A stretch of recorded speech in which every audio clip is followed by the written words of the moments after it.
Custom Tools peut être utilisé lors de l'impression de vos documents SolidWorks.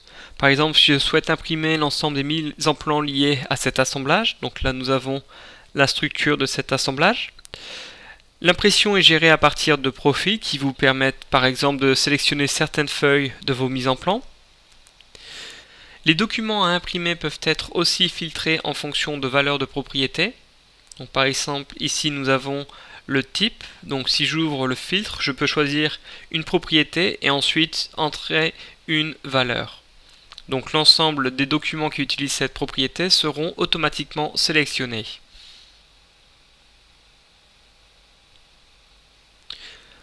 Vous pouvez aussi gérer l'ordre d'impression. Donc par exemple, nous pouvons suivre l'ordre de la nomenclature ou un ordre alphabétique ou en fonction d'une valeur de propriété.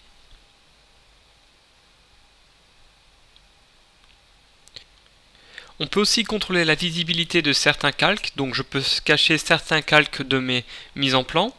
On peut aussi modifier les valeurs de propriété, par exemple la date d'impression qui sera automatiquement insérée dans les documents imprimés. Insérer les quantités de fabrication donc que nous avons ici. On peut aussi traduire les mises en plan, donc les propriétés ainsi que les cartouches, ou recharger ou convertir un format de fond de plan.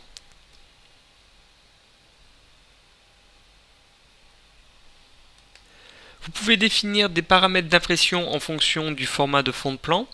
Donc par exemple ici, si je sélectionne un format de fond de plan SolidWorks, par exemple celui-ci, un A3 Ghost.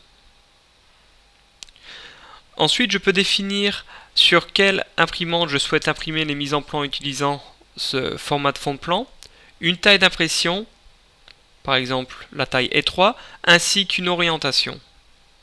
Et je peux renouveler l'opération pour l'ensemble des formats de fond de plan que j'utilise.